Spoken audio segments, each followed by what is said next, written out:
I wish to thank all PPA members for their input to make this workshop happen and look forward to a very interactive session today. We are grateful to have special speakers, Mr. Scott Hsu, CEO of Hawaiian Electric Company, Blue Planet Alliance, Arizona State University LEAPS. And we're grateful for them to share information about their experiences in supporting utilities in their transition to cost-effective renewable energy. It is our wish that this will grant participants, both joining today, as well as the ones that will be reviewing the recording, that this will give them an opportunity to incorporate these lessons into their own work at their own utilities. And as a planet, we need to overcome our energy and resiliency challenges and enhance collaboration with other regions to speed up our progress, make lasting changes, and to make the transition as smooth as possible. Mono Pacific looks forward to strengthening partnerships with the Pacific Power Association utilities and other partners to assist the Pacific in reaching their national renewable energy goals. Okay, ladies and gentlemen, please be reminded you are encouraged to ask questions in the chat box during the sessions today. We will have 2 dedicated Q&A times, first being after Mr. Scott Hsu speaks, and then the second one will be at the very end. Once all of the remaining speakers have spoken, we will have an additional Q&A period. Feel free to please put your questions in the chat box during any point, and we will be sure to address them during the Q&A periods. Before I invite our first speaker, I'd like us all to introduce ourselves if you can, if your bandwidth and everything allows, to turn on your video. We welcome that. If you can't, no worries. And we kind of wanted to do a fun icebreaker before we begin with our speaker, just so we all know who's in the room virtually. And so I'm going to invite you all to share your name, your title, your organization that you're with, as well as one of your favorite things to do on your island. So I will go ahead and introduce Mr. Joe Reed, our CEO, to go first. Thanks, Sam. Appreciate it. And as we're kicking off again, I want to echo Sam's thanks. I know every minute of all of your time, especially in this opportune moment that we're all faced with, is packed with loads of people that want to take it up. And so we appreciate you spending time with us today. Joe Reed, I'm the CEO at Mono Pacific. And on Maui, my favorite activity is scuba diving. I love to get underneath there and just examine a whole different world.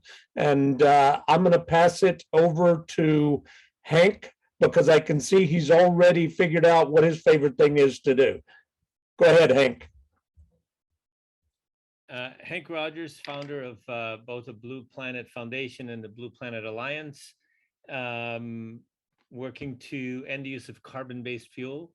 My favorite thing to do on the island, I haven't done scuba diving, not too much in Hawaii. I've been doing it all over the world.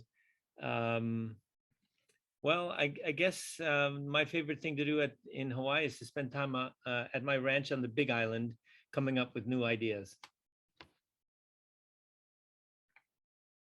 Oh, okay, I get to pick somebody. I will pick Scott. Well, hi, everyone. Yeah, I figured I'd have a chance to introduce myself later on, but Scott Hsu, Hawaiian Electric. My favorite thing to do here on Oahu is to get up into the hills, the Ko'ola Mountains in particular, because I just love getting above all the hustle and bustle of the lower planet here, and just can really appreciate and let my thoughts drift out into space. Let me pick Francois. Thank you, Scott. Good to see you again. Thanks for being here today. My name is Francois Rodgers. I was formerly Blue Planet Foundation, transitioned to the Blue Planet Alliance now, working with Hank on more global issues and working closely with Mono Pacific. My favorite thing to do since I was a little boy is I I watch, I learn, I play, I coach soccer. It's my sort of church to go to, like my religion per se. So my wife says, why don't we go to church? I say, well, I go every Sunday to soccer field. That's where I let everything out and I take everything in and I communicate with people and I connect with the people that I know. So soccer is my favorite thing. I will pick Sam. Well, I've already introduced myself. Of course, I'm with Mondo Pacific and I'm based on the island of Maui. And I would say my favorite thing to do is to hike in the mountains. But I love when I can be in the sea and the mountains on the same day. I'll pass it over to Mr. Nate Johnson. Hello, everyone. Nate Johnson from Arizona State University. I'm an engineering professor and I direct a variety of issues, areas seeking technical and financial solutions to facilitate the global transition to a resilient low carbon economy. As mentioned, I'm in Arizona, which is a landlocked state in the lower 48. And so my experiences with island activities is playing with my 7-month-old as he learns how to walk around our living room and putting up small obstacles so he can learn his way physically and emotionally through struggle, strife, and enjoyment. So thanks for allowing me to join today, and I'll pass it over to John Cheng.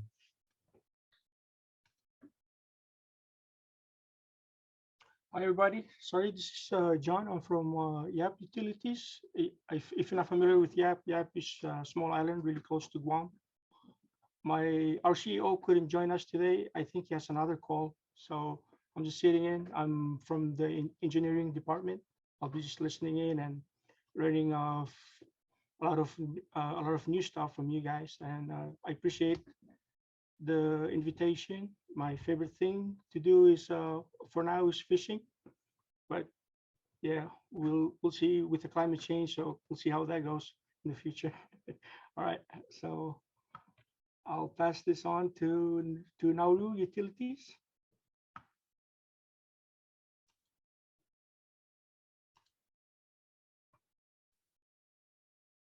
Hi everyone, it's Carmen here. I'm the CEO of Nauru Utilities Corporation, and I have Ali here with me. He's the General Manager of Operations as well.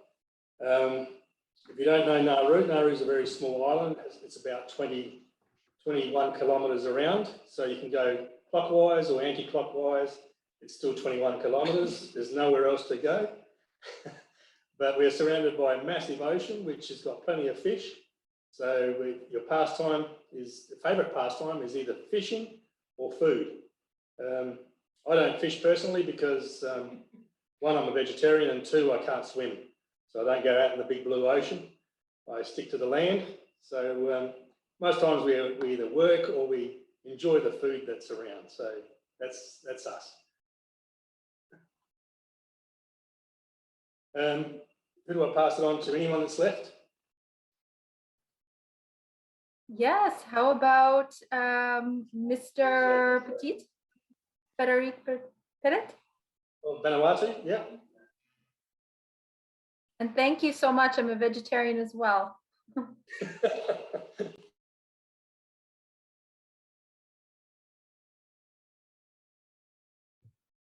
Oh, and Fred, if you want to enable your audio, please.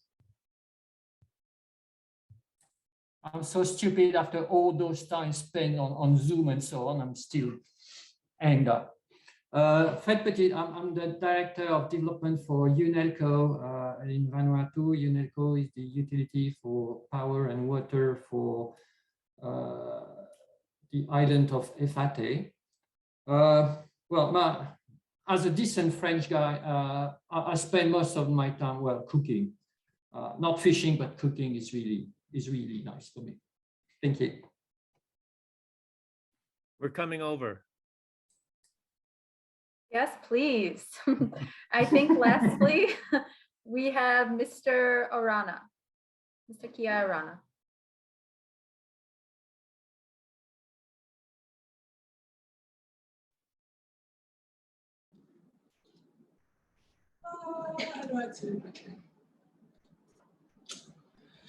Sorry. Hi, my name is Day. I'm acting chief at Taupongawira, which is a utility in Rarotonga in Cook Islands.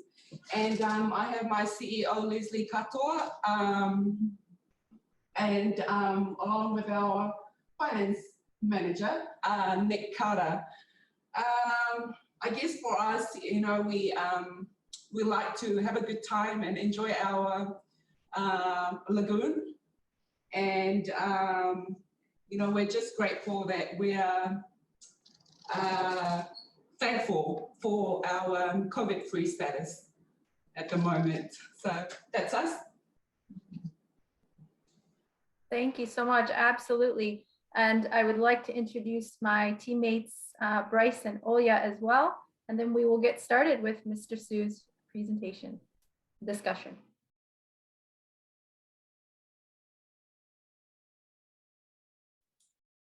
Okay, I'm sort of waiting to hear what Bryce and Oya's favorite pastimes are on their. Yes, right?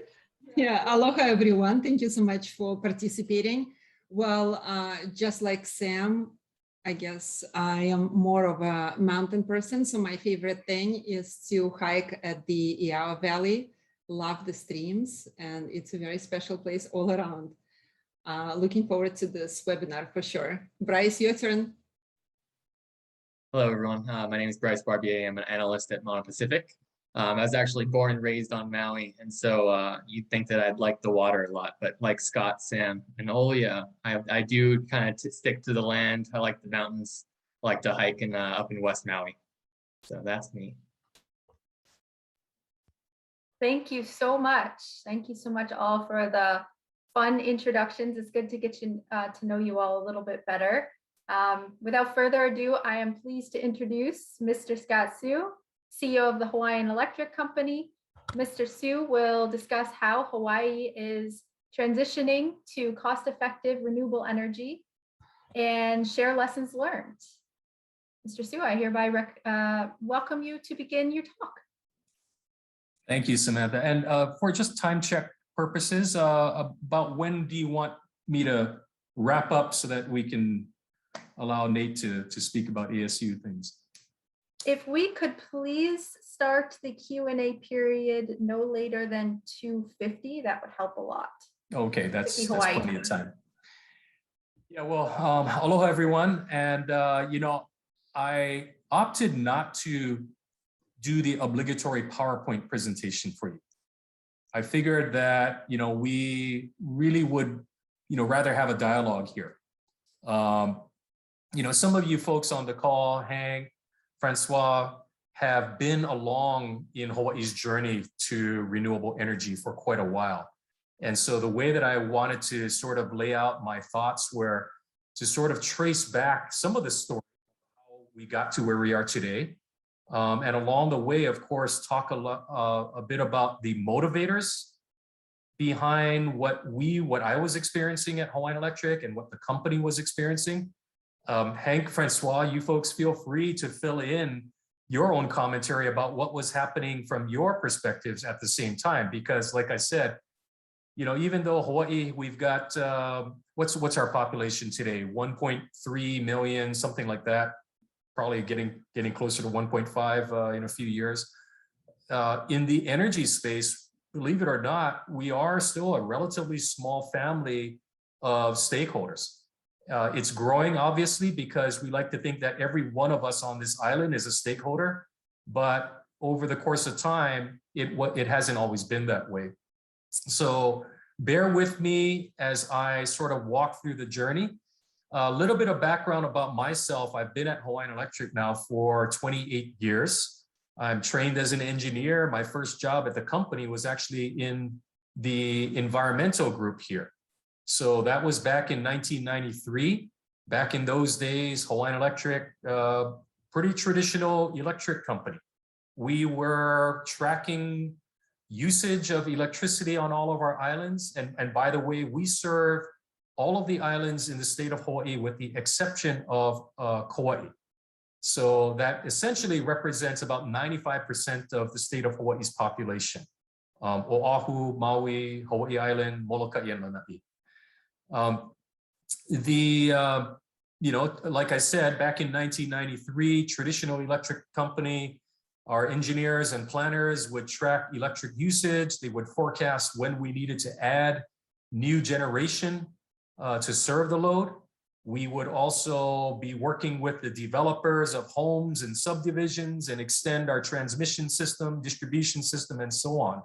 We're regulated here in Hawaii by our Public Utilities Commission. So, under that traditional regulatory framework, from time to time, we would go to our Public Utilities Commission, ask for approval of recovery of our costs. We would have to also ask for approval to make adjustments or increases in our electric rates for customers. So again, very, very traditional utility company back in the 90s. The story of renewable energy in Hawaii began in the late 80s. And that really was spurred on by some of the early technology developments. One of the first renewable energy projects here in Hawaii was a wind farm on the north shore of Oahu. And that was actually developed by Hawaiian Electric's parent company, HEI, or Hawaiian Electric Industries. So our corporate structure is we have the holding company, and then we've got the electric utility company, which is where I sit.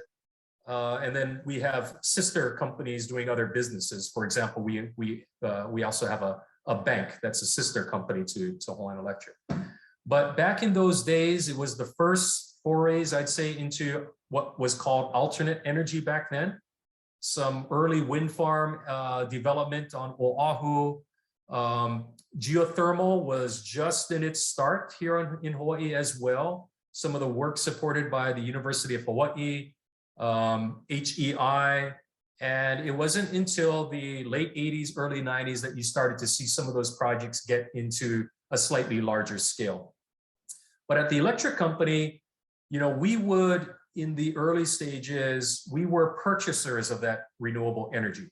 We would sign long-term contracts, get those approved by our Public Utilities Commission, and that's essentially what our involvement was at the time. We, on the other hand, were very active in expanding power generation, traditional power generation across our islands. And for us, that usually is in the form of oil-fired generation. We use a lot of diesel on our smaller systems on Molokai and Lanai, also a lot of diesel on Maui. And then on Hawaii Island, we use medium sulfur fuel in addition to diesel. On Oahu, we are using predominantly low sulfur fuel oil. And then let's see, yeah, that was pretty much the picture back in the early 90s. And my job at the environmental group was just to help make sure that we were complying with state and federal environmental permit requirements as we operated and constructed these new power generation facilities. So that was my introduction to Hawaiian Electric. Now, my story, though, of getting into the environmental area was a few years ahead of my Hawaiian Electric start. I spent a year and a half living in China, teaching English at a university.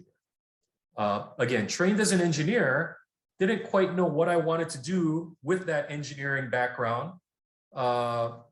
Left engineering, went to China, taught English in Chengdu, Sichuan province in China. A lot of coal usage everywhere, denuded hillsides because all of the forest had been chopped down for wood, for building or what have you. There was a large textile factory right across the river from my university.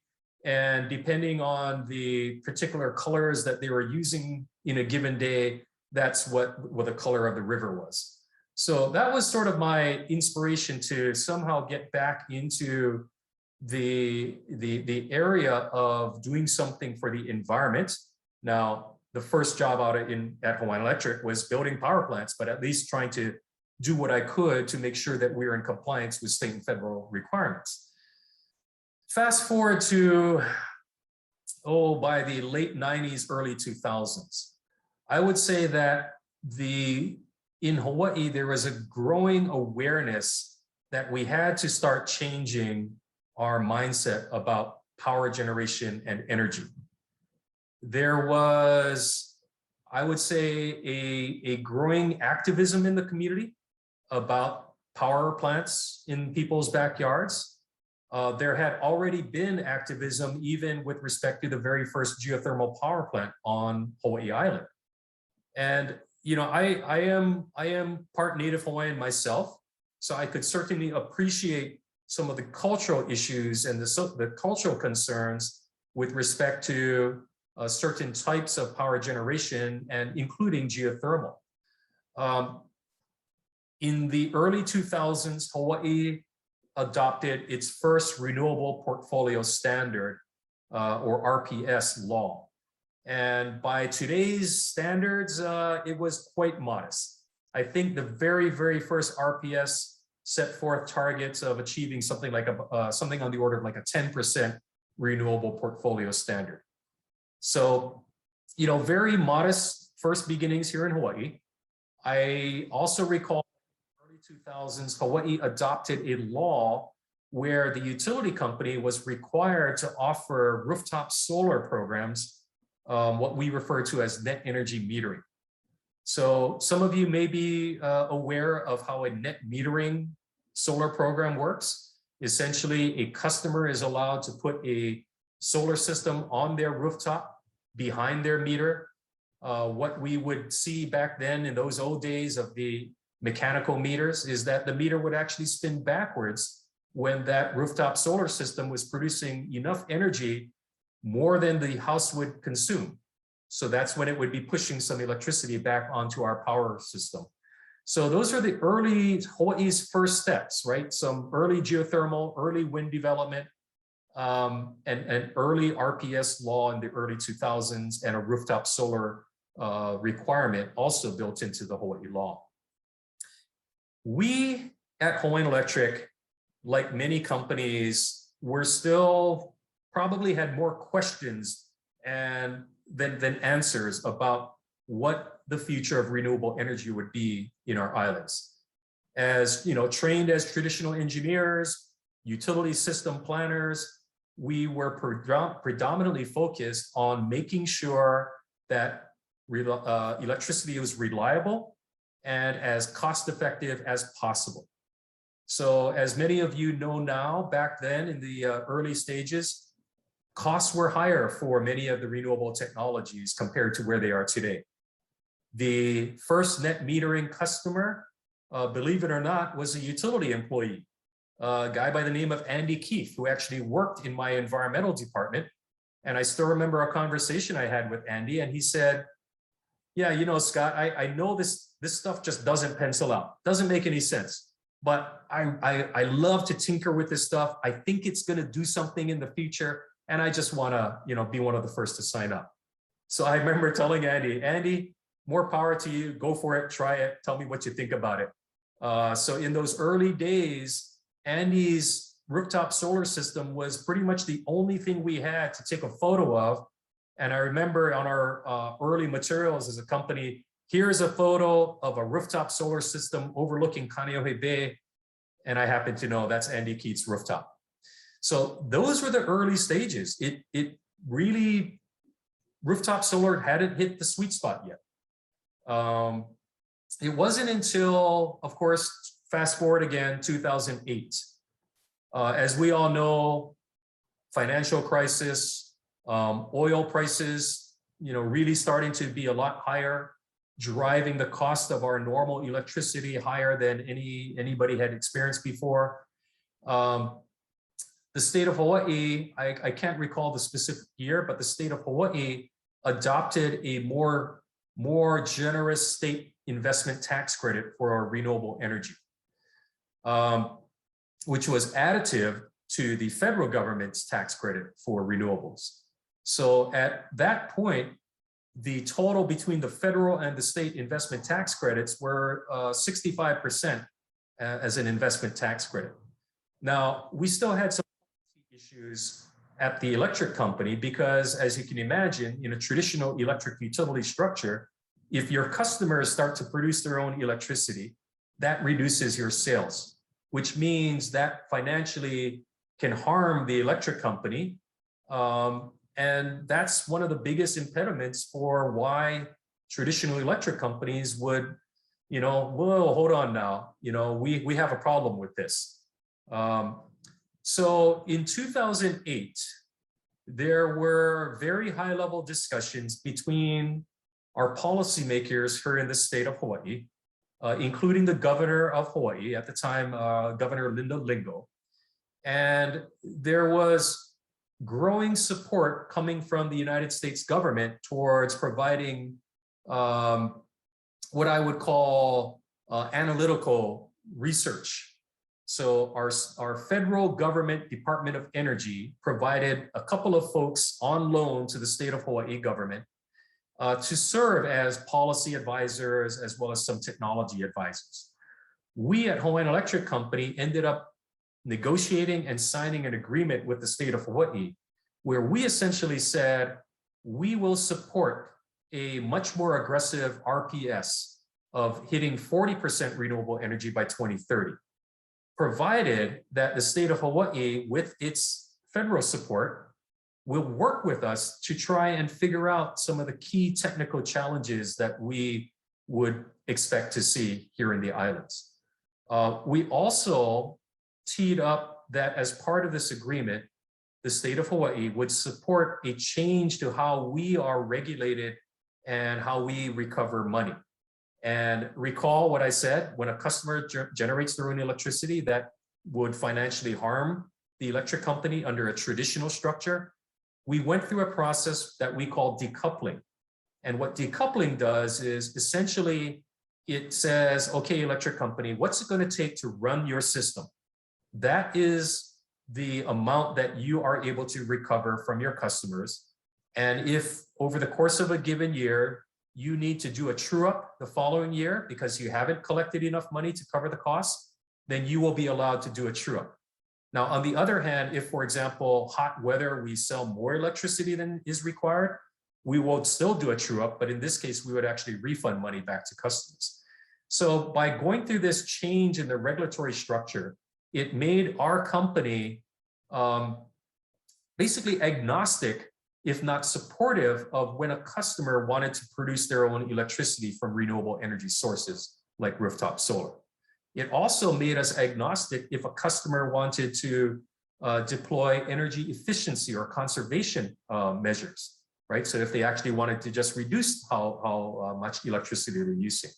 So from a policy perspective, decoupling was very important to allow us to essentially, support the rapid decarbonization of our energy system. So again, 2008 Clean Energy Agreement, very important. Let me fast forward another several years. Now this is the year 2015. Okay, so now this is a pivotal year because, and can anybody in Hawaii tell me what happened in 2015? Yes, Blue Planet was central to pushing the 100% RPS bill at the Hawaii legislature. Now, I will freely admit, Hank and Jeff and Francois and folks, they were pushing for 100% by 2040. I basically convinced my fellow executives at the electric company that, hey, we got to get on board on 100%. However, I'm concerned that 2040 is a little bit too soon, right? So all of the engineers and planners in the company said, whoa, hold on now, 2040, we're going to need to at least 2050 to figure this stuff out. Like all good, brilliant policymakers, our legislature said, all right, 100% 2045. I'm simplifying that story, but essentially, I can tell you that even within our company, there was a lot of apprehension in terms of our supporting the 100% RPS. But I give credit to my boss, who was the president of Hawaiian Electric at the time, and he gave me an honest, platform to make my case. And I will say, it wasn't just me. I was backed up by other executives at the company that we truly believe this had to happen. But again, we did express some concerns about the timing. I will also share what I failed to share about the 2008 energy agreement is we also had a lot of internal debate and dialogue and frankly concern within the electric company about whether we should sign that energy agreement. Because as an engineer, you're typically taught that you should have a fairly good idea of the technical solution that you're going to deploy to achieve the goal before you sign up for that goal. So if you can imagine in 2008, signing up for a 40% RPS by 2030, the engineers were not very happy, or at least were not very comfortable doing that. But the leadership at the time of the company basically said, again, hey, it's a package with the support coming from the state and others, with the change to the regulatory framework. This is something that we have to do, and let's go do it. And so again, part of that was also our thought process in 2015 when we, supported the 100% RPS. We didn't know exactly how we would get there, but we could see that there was enough of a driving force behind this, and that we would be able to hopefully continue in the pathway of lining ourselves up with others who could help bring the technology solutions and policy solutions that we felt would be needed. I guess there is one more part to the story that I want to share. We did go through a process where a Florida-based company called Nextera in the 2015 timeframe put a proposal to us to acquire the electric company. And the reason why they did that was they were interested in acquiring us because in Hawaii, we were making such good progress in figuring out a lot of the technical solutions to some of these renewable energy integration needs, especially with rooftop solar integration. It wasn't a smooth pathway. In the 2012, 2013, 14 timeframe, that's when I would say the mother of all rooftop solar booms happened here in Hawaii. At one point, there were over 200 different companies doing business here in Hawaii, seeking, business customers to put rooftop solar systems in place. And the explosion of rooftop solar, right? I mean, again, high oil prices. The Chinese got into the rooftop solar manufacturing business, driving the cost of equipment down. Those very generous federal and state tax credits, all of that combined in that time frame to create this huge wave of rooftop solar demand. And being very open, it overwhelmed the electric company and our engineers. We had to slow things down until we could come up with new solutions, working with inverter manufacturers, doing the technical analyses so that we could be reasonably comfortable that we could keep adding renewable energy into people's neighborhoods on our distribution networks. That work still continues. I'm happy to say that we are now essentially, depending on where you live on the islands, it may dictate that you have to keep your rooftop system under a certain size, or better yet, if you can put in a residential scale battery system to work in sync with your rooftop solar, then that will allow us to be able to say, yep, you're good. You can go ahead, put that renewable energy system in operation, and our grid is happy. We actually are, to this day, continuing to come up with new programs where we are actually seeking to encourage people to add batteries to their rooftop solar systems so that we can make use of those battery systems to help us manage the island grids, especially during peak usage hours. One last part to the story is that, again, things keep evolving here in Hawaii. We, in 2019, started another process with our Public Utilities Commission, where we developed and adopted what we call performance-based regulation, or PBR. A PBR system essentially tries to, take the old regulatory framework and modernize it. Because now think about it, you have an electric company which is trying to encourage rooftop solar installations by its customers. We are trying to encourage other companies to develop solar farms and wind farms and geothermal around our islands to provide electricity to our company, which we will purchase and then distribute to our customers. We are trying to offer new customer programs to encourage electric vehicle adoption and EV charging systems to be installed around the islands. But all of these different programs and different technologies do not necessarily fit nicely within the traditional regulatory framework. So this performance-based regulation framework that we now have in place here in Hawaii provides certain incentives to the electric company if we are able to exceed certain goals. So one of the most important goals that we have in front of us is what's called an Rpsa. It's a performance incentive mechanism. If we can not only meet the RPS requirement, but we actually will strip out, well, I shouldn't go into the mechanics of this. There's a certain way you calculate RPS in the Hawaii law that has a bit of a double counting, because if a customer produces their own renewable energy, they're actually reducing our sales at the same time. But for the performance-based regulation framework, we've corrected for that, and we've established year-over-year goals for renewable energy. And if we can exceed those goals, then we will be able to earn a financial reward as a company.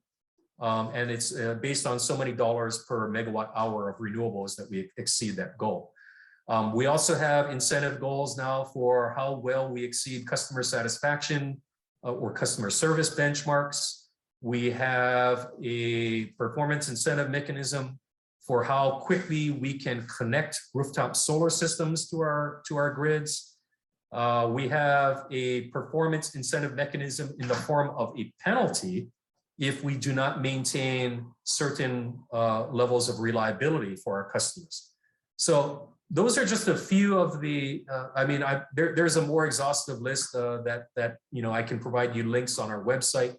But the whole point here is that our regulatory structure is now also evolving with us as we seek different programs, and frankly, as the electric company starts to play a different role in terms of really bringing all these different resources together here on our islands. To my fellow utility leaders here, the most important thing I can stress to you is that, it did take our own thinking about how do we tap the knowledge and resources of others who can stand alongside of us as we work to figure out these solutions. It was always safest not to go forward. It was always safest just to say, well, I know that my traditional power plants, I can push the button, I can ramp up their output, and I will know exactly how much it costs. The challenge that we had though in front of us was that with our rising oil prices and the volatility that we've seen in fuel oil over the years, that was really becoming less and less predictable. And there was no real good future for us in terms of what we saw long-term. We have some very old power generating stations here on this island. Our oldest generating unit on Oahu is over 70 years old. It was built right at about the time of World War II. It doesn't make any sense for us to keep investing money into those types of power generating stations. So as we look towards the future, we are continuing to be very bullish in terms of continuing to procure additional new renewable energy resources across our islands. We are also procuring energy storage systems, both residential, encouraging residential storage, but also utility scale storage. And on the utility scale storage, it is batteries integrated with solar farms, as well as standalone battery systems at a utility scale level to provide grid support needs.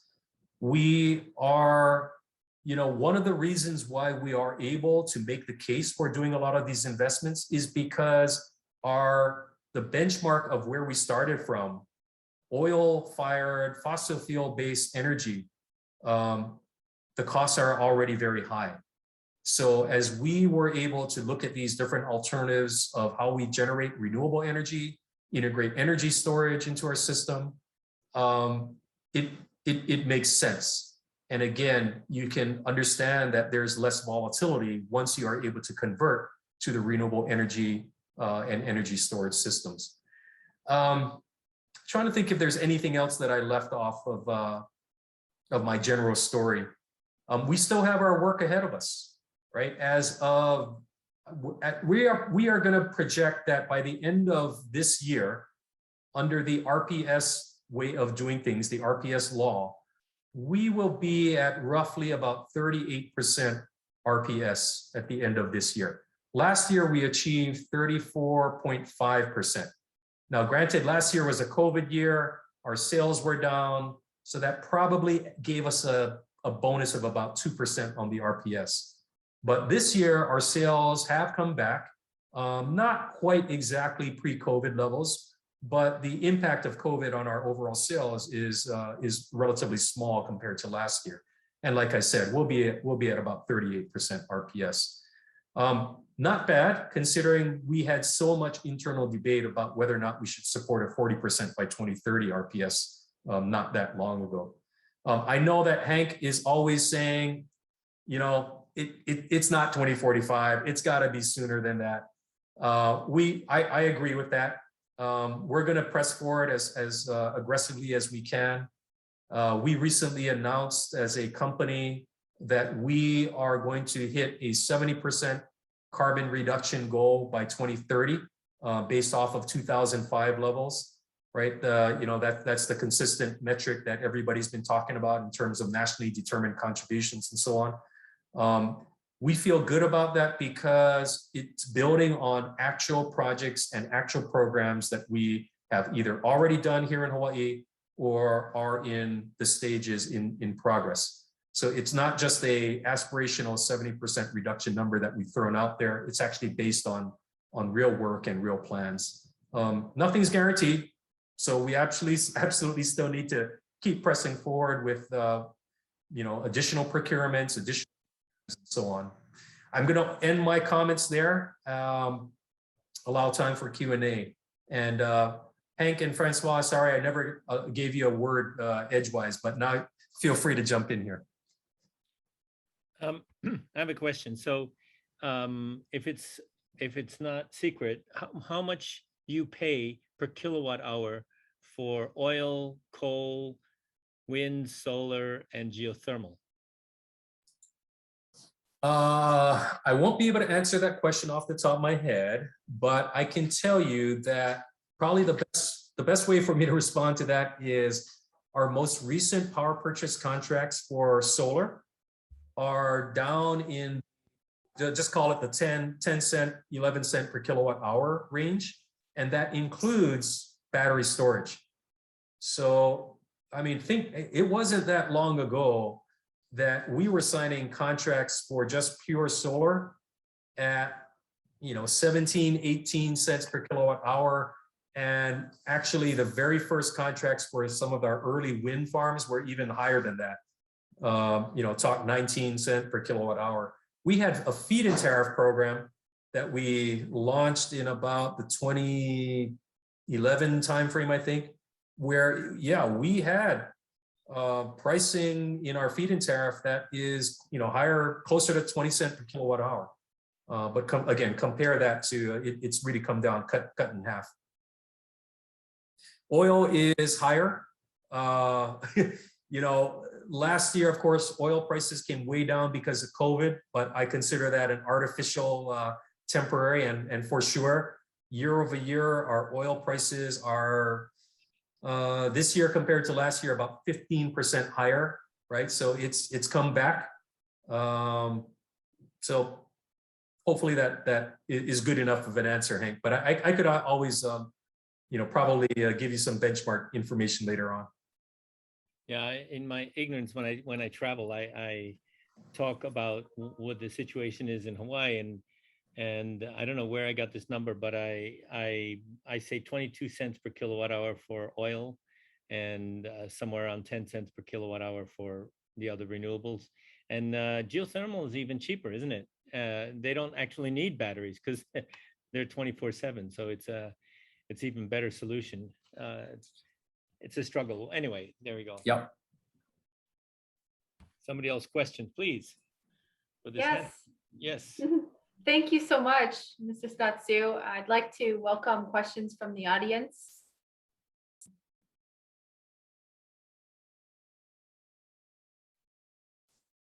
I have one in the hopper if I could, Scott. Absolutely. One, as we look at the changing technologies in the globe, and then that changes the financial structures between producers and consumers, policy is inherently need to be tied with that. So you made a remark about performance-based rates. In thinking about how policies and business structures influence cultures of organizations, I was wondering if you could give some insights to folks on the phone here, because that was a pretty big shift, right? With how the finances are run and how the vision of what the utility needs to be in the future is. How did that change or get adopted or affect the internal culture and practices within Hawaiian Electric? Yeah, great question, Nate. So, the discussions around performance-based regulation, similar to the discussions around the 100% RPS, similar to the 2008 Energy Agreement. Most of us at the electric company, we are taught that, it's about reliability and cost, and those are the primary drivers. Of course, once you actually start to become an executive, then you also start worrying about, well, also I need to make sure this company is making money, right? We are an investor-owned electric company, and we have to make sure that we are hitting our targets, in terms of net income and so on. So when you have policy that starts to just, okay, we're going to force you folks to change how you think about running the business. We are going to make it so that you have to accept rooftop solar, right? If you don't have a supporting policy that somehow makes it where at minimum you can keep the company, even, whole, then you're going to start to have the clashes. And the internal culture of the company will always be saying, oh, okay, well, gosh, can we fight this? And if not, if we are unsuccessful fighting it, then we will begrudgingly, administer the program. But that is not what the culture is that you want in terms of wanting your electric company to be supportive, if not progressive and creative in terms of inventing new programs and trying to work through these technical issues. So I cannot underscore enough that you need supportive policy, which is really taking into account all of the different constituencies, I guess, that the electric company or the organization is with, right? So we have our customers for sure. We also have our investors. We have our regulators. We have our employees. And, I think the best policy is one that you understand, how do you align those desires? And performance-based regulation is a really good example. All of a sudden, we're saying, hey, look, you give us the right incentives and we will perform. We absolutely understand we need to make sure our system is resilient and reliable. And we also need to make sure that we are moving down the decarbonization pathway as aggressively as we can. So you align those, and that changes our culture inside the company, because all of a sudden, this is not something that is being, renewables is not bad for us. In fact, as human beings, forget about being an electric company employee. As a human being, we understand that climate change is real, especially all of us who live on islands. And this policy alignment now allows my company to do the right thing for the state, for our community, for the planet, and also will remain a strong company as far as a business is concerned. Copy. Thanks, Scott. think there was a, Fred, yep, Fred, there's you put a question in the chat box. Would you like to say your question now? Yes, please. Thank you, Scott. How do you cope with customers who are able to have rooftops because they're rich and their house is perfectly orientated and they own the house, and those who don't, they are renting, or unluckily there's a big mountain next to them, and they're losing some efficiency in their business plan. Thank you. Hank, I see your hand is up. And my hand is up. So Blue Planet Foundation, we tackled this problem by creating a program called Community Solar. And the way Community Solar works is that you can put solar panels in a location, another location that's not your home, and get credit for the electricity generated at that location. So people living in apartments or people living in shade of the mountain or whatever could benefit from solar by putting the solar somewhere else. And the electric company kindly provides us the distribution so that they can collect the electricity somewhere else. So that's how poor people who can't afford to buy or whatever, I mean, you could actually, if you had a factory somewhere, you could cover that roof with solar and then sell the electricity to other people. So yeah, there's a way to do this. Yeah, let me just add to what you said, Hank. So, you know, the very first program that we had was that metering program, which served its purpose, right? It really was meant to provide a strong and economic incentive to a customer to put a rooftop solar on their rooftop. But it came with a high amount of subsidy in terms of how you structured the value of that kilowatt hour of energy that was going back to the grid, and then again getting credit on the bill. So in 2015, we adopted different programs. We sunsetted the net metering program. So all those net metering customers, they still are on the program. But going forward in 2015 was when we really took a hard look at really getting more towards the real value of the kilowatt hour of solar kilowatt hour. So it was, so that's one thing from a policy perspective. We had to address the subsidy issue. But then to Hank's point, we needed to do more than that. We needed to address the ability of customers to even be able to afford a rooftop solar, or if they were renting or living in let's say a walk-up 3-story apartment building and renting there, right? How do you touch those customers? And that's where community-based renewable energy, as Hank described, comes into the picture. And again, the concept is allow people to invest in the form of, 3 or 4 PV panels that are part of a larger solar installation. It can be on a warehouse rooftop, it can be on a small field, and allow people to invest in, a handful of PV panels. And on the electric company bill, the value of the kilowatt hours generated from those panels shows up as a bill reduction for that customer. So that's one form of what we call a community-based renewable energy program. We are also looking to see if there are other opportunities we provide where low to moderate income customers are able to qualify for certain other, subsidies, to the extent that certain communities are hosting a lot of these renewable energy facilities, but not able to see real direct benefits.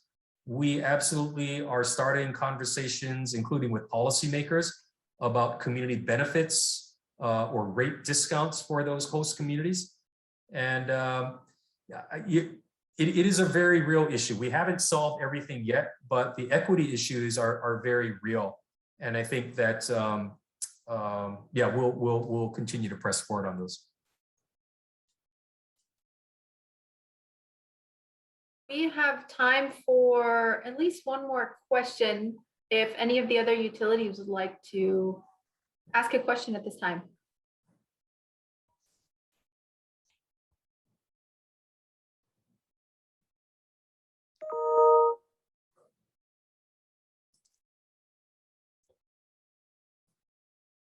Carmen here from Nauru.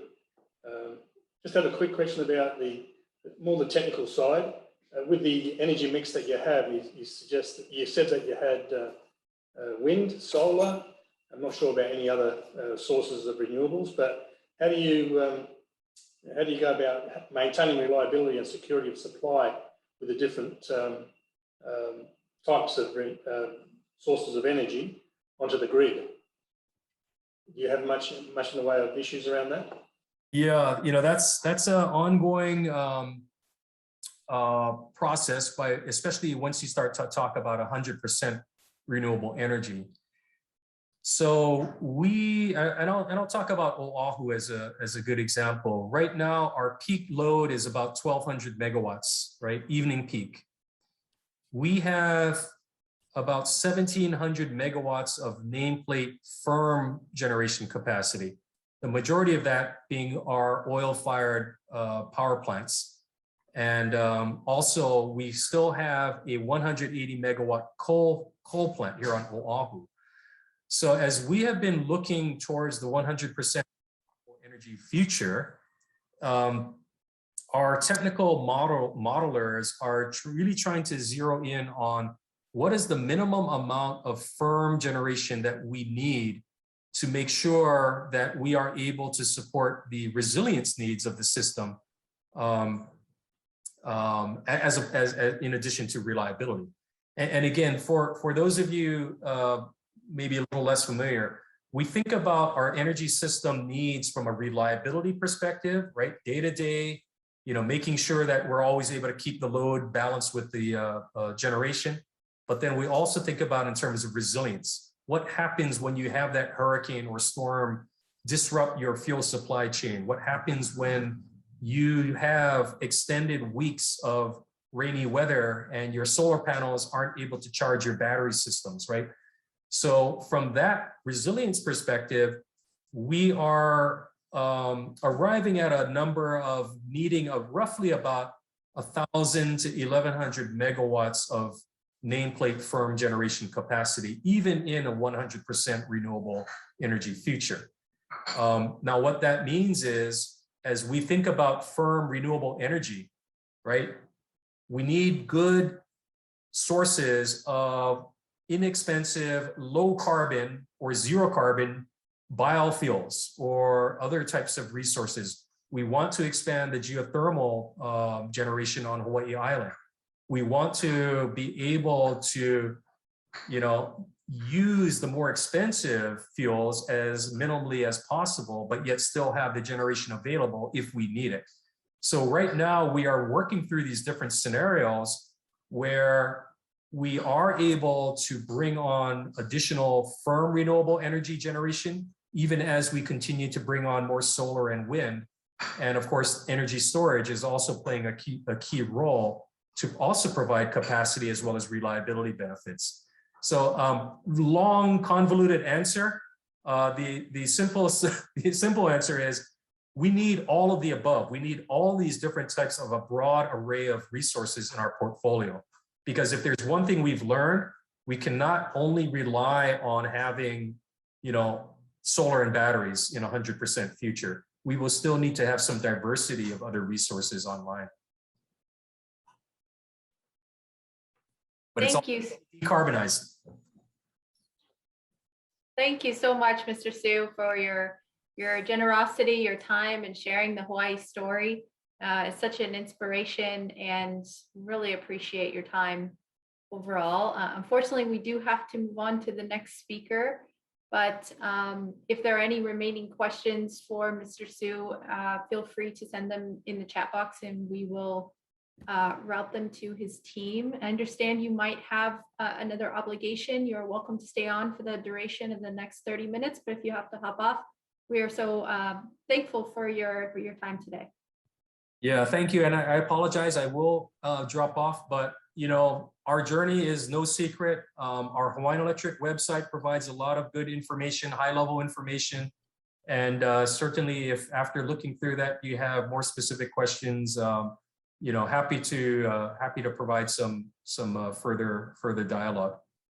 Before you go, do you mind if everyone would like to please take off their video or turn on their camera if you don't mind, if we could take a quick video. Bryce, do you got that? Could you Yeah, help with that, please?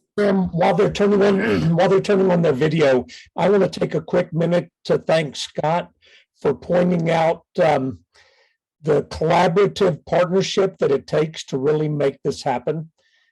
You can't do it as a vendor. You can't do it as a developer. You can't do it as the utility alone, and you can't do it by regulation alone.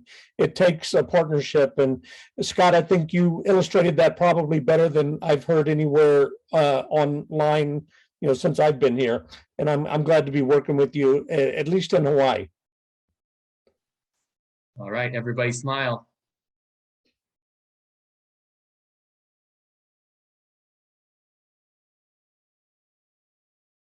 And I think we got it. All Thank you right, so thanks much so for much. thank you so much for allowing me to join you. By the way, come January 1st, I actually will be moving to our holding company, HEI, but Shelly Kimura will become president of Hawaiian Electric.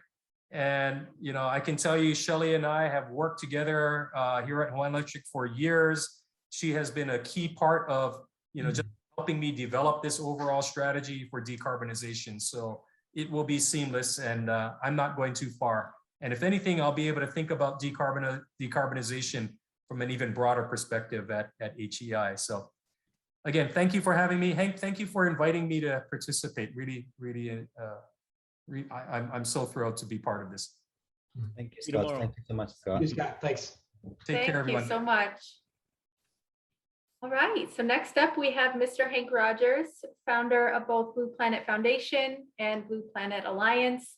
Mono Pacific is very honored and pleased to be partnered with Blue Planet Alliance and look forward to hearing Hank talk more today. So Hank, I'll hand it over to you. All right. Yes. So first of all, I'd like to say, if you want to know what's going to be happening in 20 years in your jurisdiction, don't ask the engineer. I mean, you have to tell the engineer what's going to happen in 20 years, and then they'll figure it out. Don't ask the engineer to have imagination, because they're engineers. You give them a problem, they solve it. So when Kennedy came out and said we're going to go to the moon in 10 years, not because it's easy, but because it's hard, he didn't know how it was going to happen, and the engineers didn't know how it was going to happen. All they knew was that it was going to happen. And that's sort of the attitude that I've always had in Hawaii. I remember being on a panel, and I said, we're going to go 100% renewable by 2045. And this guy next to me, who's from the university, says, well, I'm an expert. There's no way we can go 100% by 2045. And so I looked at him and I looked at the audience and said, well, I'm not as smart as this guy, so we're going to do it anyway. And I think that's the kind of attitude that we need to have as people in some jurisdiction when it comes to what do we want in the future. We should think of what we want and make that happen. I have a little personal, I have some comments about Scott's talk. One is Nextera, the company that was going to buy our utility. We looked into that company, what their policy was in Florida, and there is no rooftop solar in Florida. They basically passed laws in Florida making it illegal to have rooftop solar. And there was one woman, and it's a very famous court case, where they actually sued her because she's not allowed to put solar panels on her roof. So we didn't want that in Hawaii, which is why we were kind of terrified of Nextera. The 200 solar companies that came into that existed at some point, which was at least partially due to the fact that we created the incentives in Hawaii. We realized we were coming to the point where the electric company was going to say, no, you can't, because there's too much solar already on the rooftops. And so I decided let me figure out what it would take to go off grid. And I took my ranch off grid on the Big Island. And then I took my house in Honolulu off grid. And the reason Honolulu went off grid was because they said, no, you can't have solar on your roof. You cannot connect to the grid. So again, I'm not somebody who likes to be told what I can't do. So I did it anyway.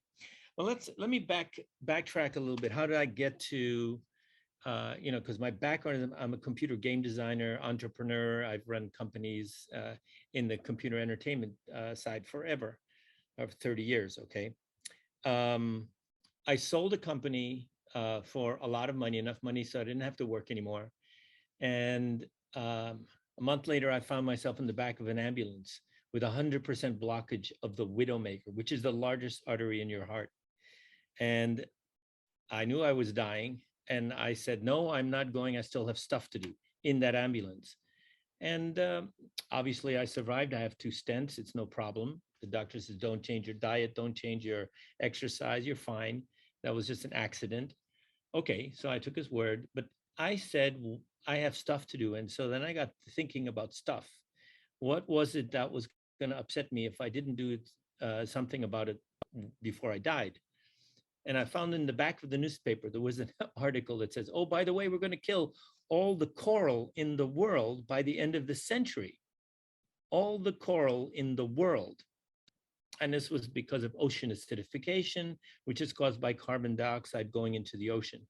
So I said in the recovery room, says, we are going to end the use of carbon-based fuel because that's going to save our coral. And I mean, we are all islands. We all understand.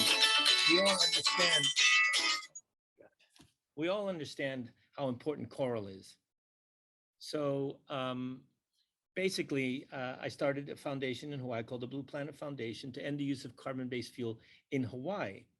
Why Hawaii? I live in Hawaii, and I believe that we have to clean our own room before we ask other people to clean their room. So instead of me telling you the story of Blue Planet Foundation, I will have my niece, Mia, tell you the story. Hawaii is our home.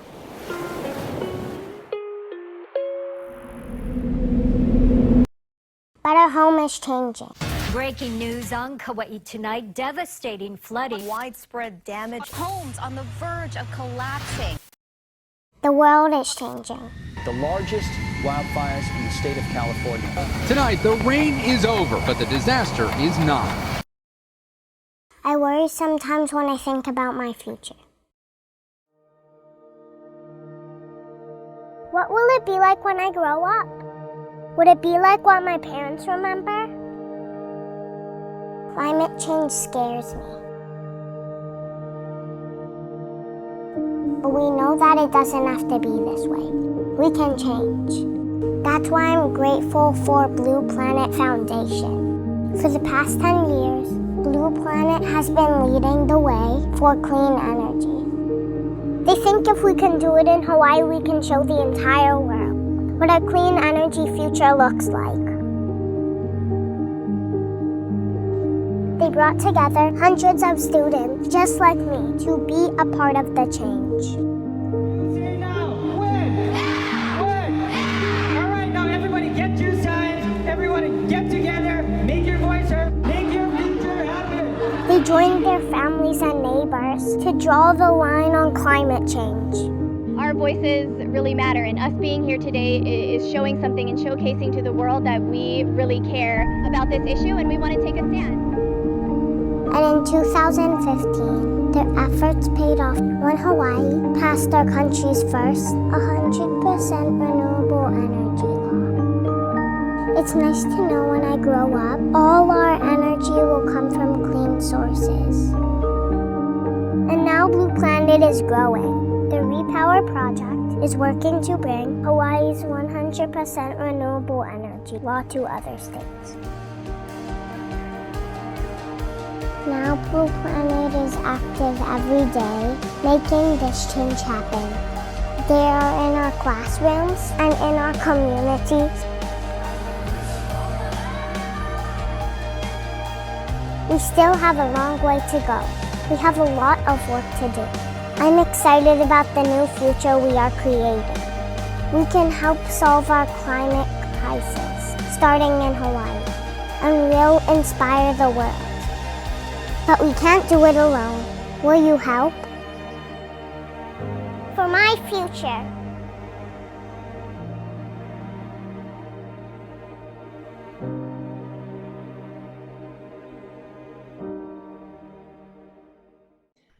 So Hawaii is on track to achieve 100% by 2045. In fact, 6 months after we passed the law, the utility announced that they could achieve it by 2040. And I actually, when I see their actions today, I see that they're going to do it much quicker, especially now that we've changed their business model, so they make more money the quicker they switch to renewables.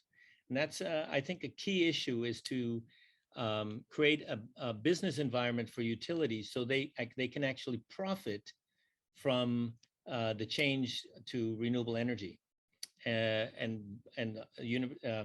utility here in Hawaii is showing us how that can be done. On a personal level, I feel like I've put Hawaii on track to 100% renewable energy. And so my thinking has been that even if we're completely successful in Hawaii, or even if we're completely successful in the United States of America, that's only 6% of the population of the world. And so it's not enough. We have to do what we did in Hawaii for the rest of the world. And to that end, I've started a new NGO, the Blue Planet Alliance. And the Blue Planet Alliance is going to work with countries to achieve mandates and switch to renewable energy business model. And the countries that are ready, that are needing it the most, are island countries, because they all are similar to Hawaii. Hawaii spends $5 billion a year on oil, 5 billion, and it's less than 1.5 million. You can do the calculation. 30% goes to jet fuel, 30% goes to ground transportation, 40% goes to electricity. This is historical. Of course, it's changing little by little, and that's a good thing. But I'm talking to all of you because I would like you to think about what it would look like if you, as island utilities, have 100% renewable energy instead of fossil fuel. Because that fossil fuel travels halfway around the world to get to you, and it's refined somewhere else, and it's really expensive. And if there's a conflict somewhere, maybe it stops coming. There's a security issue, and it's just bad for the environment. It's the thing that's killing our coral at the end of the day.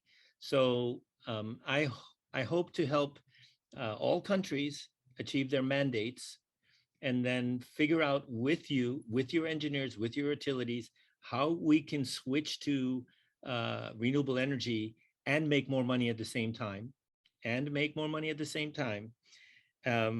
so we can achieve 100% renewable energy by 2045 in the entire world. We're talking about the entire world. It's no longer about some island here and some island there. So we are going to do this. That's all there is to it. We are doing this. And I want everybody to understand that we are doing this. And when we all realize that we're doing this, it becomes much easier.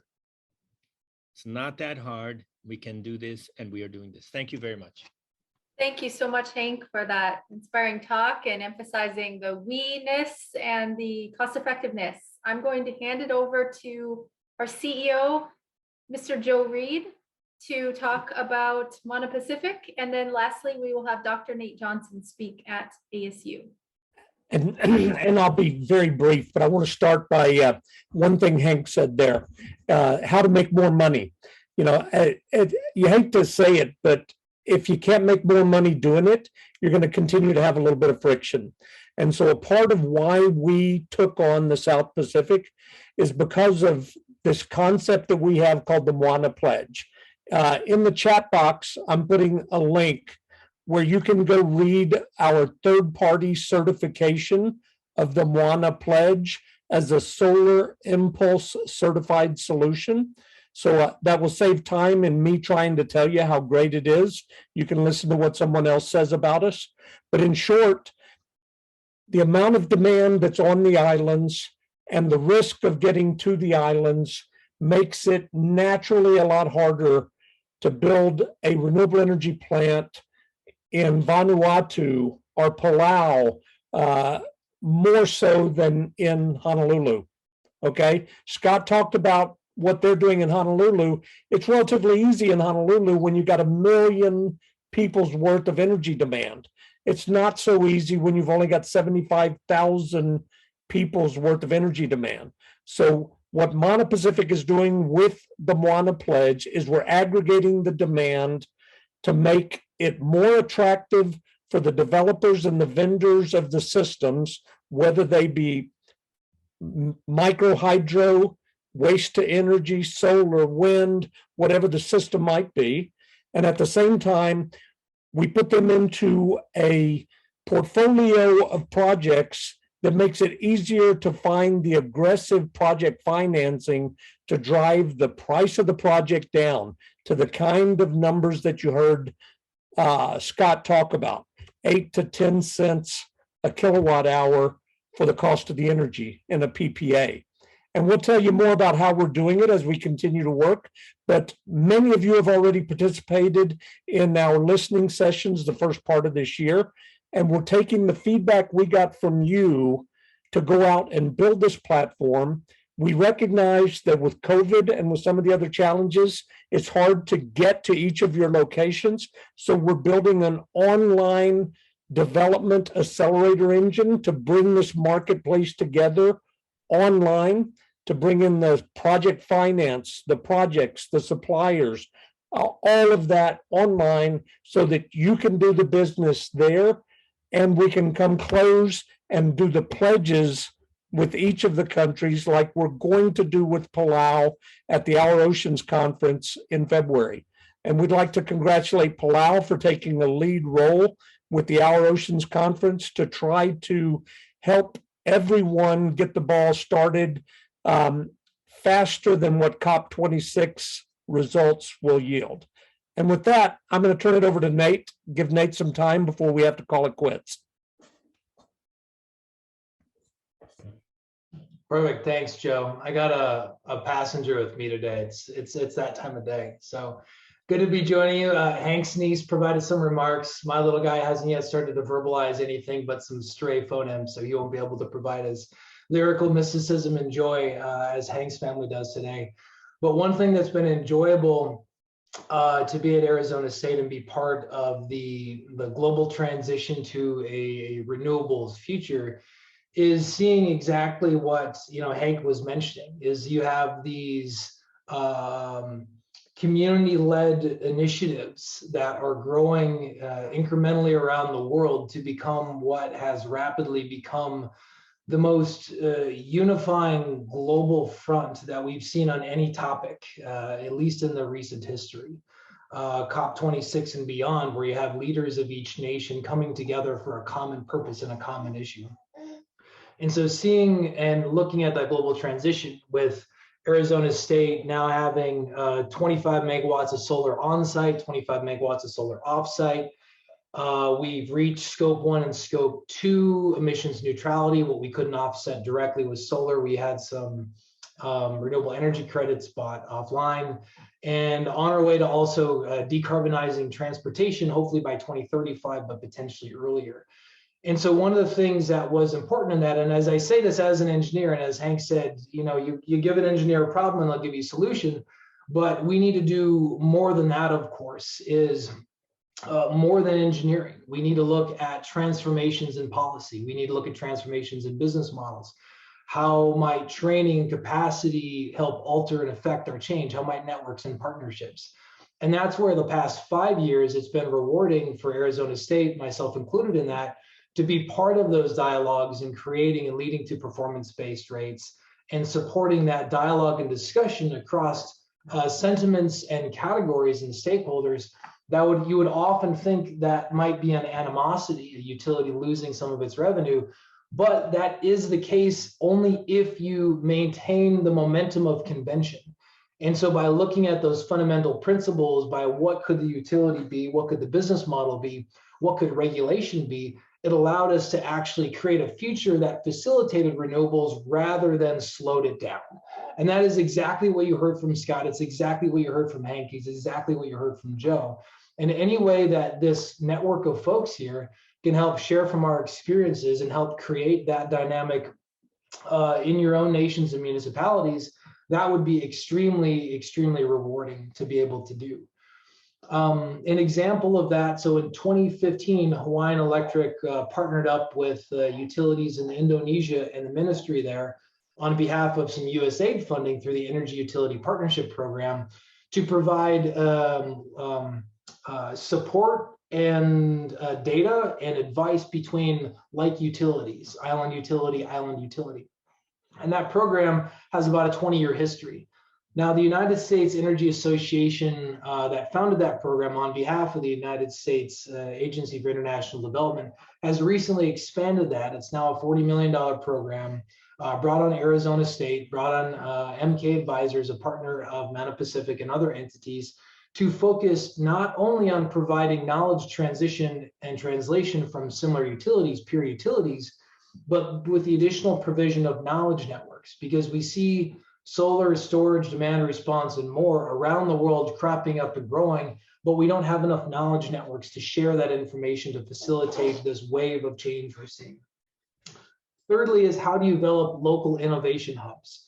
Much like Hawaiian Natural Energy Institute, HNEI, working locally within Hawaii to develop and facilitate that change. Arizona State doing the same thing with Salt River Project and Arizona Public Service.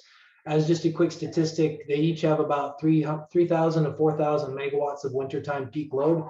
That's looking to double in the next 5 years due to the introduction of data centers, semiconductors, and other heavy and light industry going into place. So, and everyone wants green electrons. So that's an extremely challenging place to be, right? Is to provide green electrons while also doubling your peak load during one of your seasons. That's a really challenging place to be in that we need to confront directly. So in addition to these local innovation hubs that are popping up, I wanted to, if you're interested in learning more about that and potentially partnering in that USAID program, I'll put my email in the chat and you can send me a note. And we are just right now getting started on that initiative and started on that work starting January 1st. It's a 5-year program, so don't feel like if you don't act now, you're going to miss out. There's definitely going to be more. But it is exactly this. It is partnerships, it is networks, it is knowledge sharing and realizing that science and technology are only one piece of the puzzle. And we need innovation in policy and we need innovation in business models to get there. So that was just a couple of additional remarks. It was wonderful to be on the list of speakers. So thank you, Mana Pacific, for inviting me to join today. And that's all my just brief remarks. And Gavin really wishes you all a very happy day and thanks you all for giving him some time. Thank you so much, Dr. Johnson. I want to give you a remarks, but I understand, Hank, you have to leave, so I'd like to hand it over to you. Yeah, thank you so much for joining us today. I really appreciate it. And I look forward to working with all of you in the future. Aloha. Cheers, Hank. Thanks, Hank. Aloha. Thank you so much, Hank. We have other members of the Blue Planet Alliance team on here to answer any questions from him. And yes, Fred, if you have any questions for anyone here. Oh, no, I was just saying bye-bye. Au revoir à tout le monde. Oh, thank you so much for joining. We really appreciate it. We do have time, personally, we do have time for questions if you did have any. If you have to jump off, we understand as well. We can always follow up by email and gather questions that way. At this time, does anyone have any questions?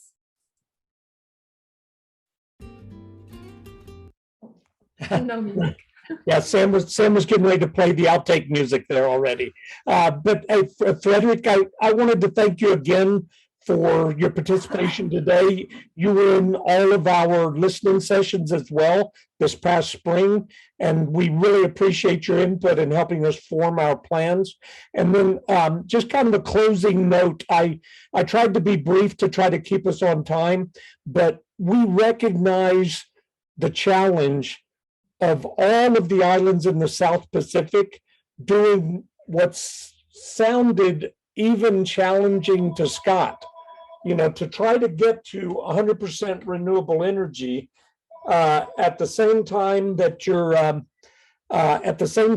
trying to solve the problems with your existing energy sources and trying to attract large vendors, large developers, and project finance. There's a lot of people that are happy to go provide project financing more often than not for the big, well-populated islands. We recognize that we're here to solve the challenge for giving everybody access to that project funding and to help you find a good economical solution for what's best for your island. It may not be solar, and it certainly is not going to just be solar. There was one island nation that we were speaking with. They had a perfect situation for micro hydro and waste to energy to be combined with the solar project. But each island is unique, and we look forward to working with you to find your solution. Sam, I'll turn it back over to you to close out. Thank you so much. And thanks again for your questions, your feedback. Like Joe said, we took direct feedback that we got from those sessions and from these types of sessions, and that's how we're forming this online platform. And it really will take, tackling these challenges really will take a multi-stakeholder approach. So thank you so much to Dr. Nate Johnson, our partners at the Laboratory of Energy and Power Solutions, Arizona State University, to Blue Planet Alliance for their policy and advocacy work globally, and of course to Mr. Scott Sue with the Hawaiian Electric Company. We welcome more discussions with other utilities around the world and other stakeholders that can help us tackle this together. So thank you all so much for joining. We look forward to more discussions. Hopefully one day when things are safe, we can be doing this more in person. And thanks for Gavin for joining us as well. Thanks for having us. And thanks, Sam, and everyone for organizing.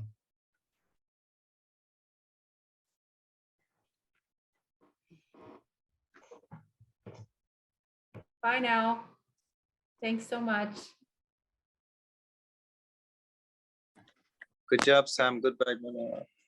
Thank you so much, Francois. Aloha. We'll talk soon. I have to run. Bye. Aloha.